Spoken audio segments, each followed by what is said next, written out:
So far we were studying about power generation. In the last class we studied about power generation, different types of power generators, that is hydroelectric power stations, then thermal power stations, nuclear power stations. So in the last class I told you electricity is generated at 11 kV. So next we will move on to the next topic, that is power transmission. What is power transmission? Power transmission is the process of transmitting electricity from power stations to different parts. So first one, what is happening inside a power station is power generation, that is production of electrical energy. The produced electricity is then distributed to different parts. That process is known as power transmission. So the wires that are used for transmitting, or the wires that carry electrical energy from the power station to different parts, are known as transmission lines. So just we will look into a figure which shows a detailed picture of the power transmission. So as you see in the picture, electricity is generated. The first part is a generator. Here electricity is generated at 11 kV. So in a powerhouse, electricity is generated at 11 kV. And then it is passed on to a step-up transformer where this 11 kV will be converted into 220 kV. Then after that, at this high voltage, that is at this 220 kV voltage, electricity is transmitted to different places. So at the power station itself, electricity is transmitted at high voltage using a step-up transformer. Then after it reaches, after some distance, it comes to another substation. There this electricity is converted into, this 220 kV electricity is converted into 110 kV. kV means kilowatt. So this 220 kilovolt electricity is converted into 110 kV, and then it is transmitted from that substation. From that substation, it again comes to another, according to the, depending on the distance it should be traveled, it is converted into, it is lowered into different voltages. And at first it is converted into 110 kV, then it will be converted into 66 kV or 33 kV, then it will be converted into 11 kV in a distribution transformer. So what is this distribution transformer? Distribution transformer, you might have seen there will be a distribution transformer near your site, near your house. That is, for some places, for some locality, there will be a distribution transformer placed. You might have seen near your houses. So electricity reaches that distribution transformer at 11 kV. From that distribution transformer, electricity is given to household. So electricity given to houses is at 230 volt.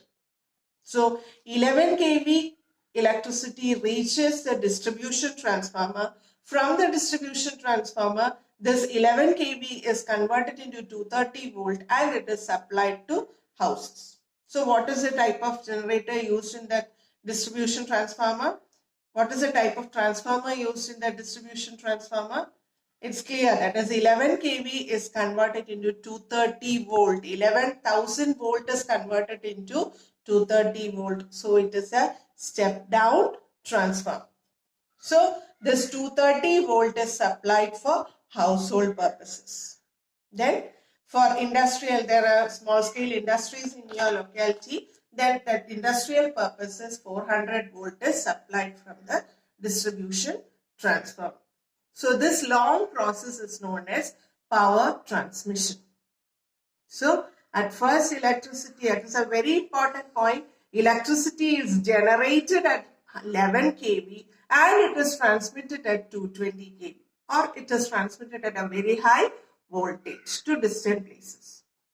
And when it reaches a distribution transformer near our houses, it becomes 11 kV. and that 11 kV is converted into 230 volt and it is given for household purposes. So the next question that arises is why electricity is transmitted at high voltage? Why electricity is transmitted at high voltage? Because as you know, when electricity flows through electric cables or electric wires, according to Joule's law, heat will be produced. So then the electric wires get heated and a lot of electrical energy will be lost in the form of heat when it moves through these transmission lines.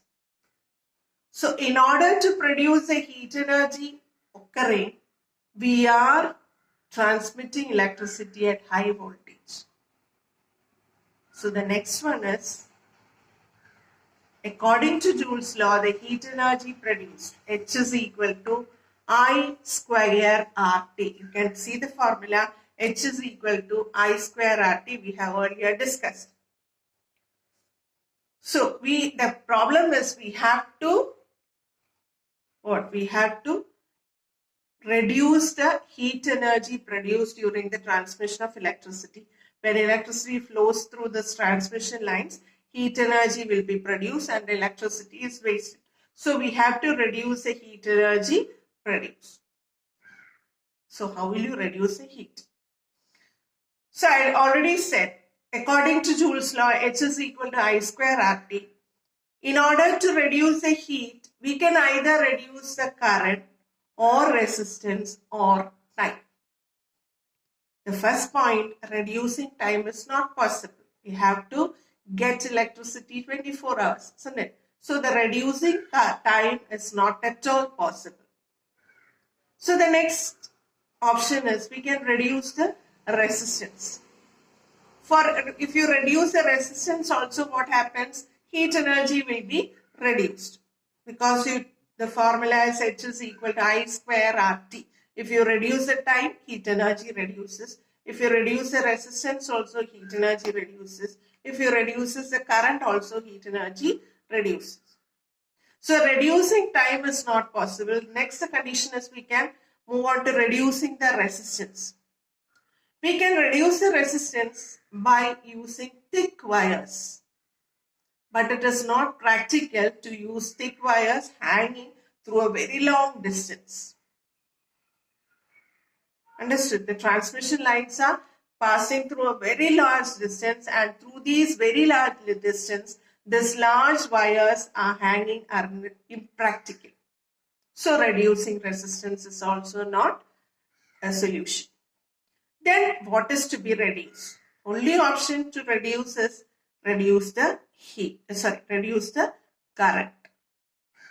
So in the formula, H is equal to I square RT. We cannot reduce the resistance or the time. So the only option is to reduce the current.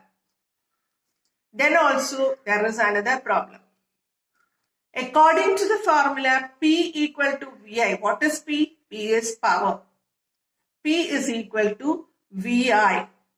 When I is reduced, what happens to power? Power will also get reduced. Can see the formula P equal to VI. When I reduces, what happens to P? P also gets reduced. So when I reduces, and if you have to keep P as a constant, the only solution is raise the voltage. So when I is reducing, you have to keep the power as the same. Power should be the same, P should be same, but I should be reduced. So what will you do? You will increase V, increase the voltage. So in order to keep the power a constant, or we need high power electricity. The power of the electricity cannot be reduced. So in order to reduce the, in order to keep the power constant, and you have to reduce the heat. To reduce the heat, the only solution is to reduce the current. But reducing current will reduce the power also.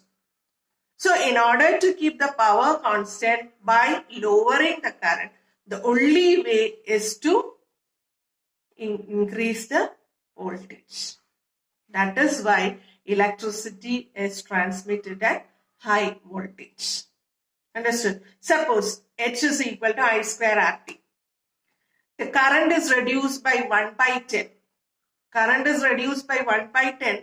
Then what happens to the heat produced? 1 by I square RT. So 1 by 10 the whole square.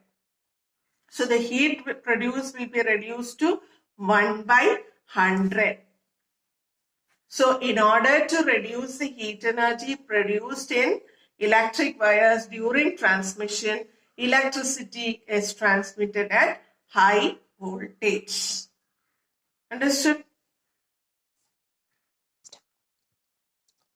So in the long process of this electric transmission, where is step-up transformer used? Step-up transformer is used only at the initial stage, that is at the power station. And in all other power stations, step-down transformers are used. So in a power transmission process, step-up transformer is used only at the initial process, that is at the power station, and in all other substations, step-down transformers are used. So I think you have got an idea of power transmission. So next portion what we have to study is power distribution. We have studied about power generation, power stations. Next we studied about power transmission, and the next portion will be power distribution. That is how power reaches your house. So that we will discuss in the next class. Thank you. Have a nice day.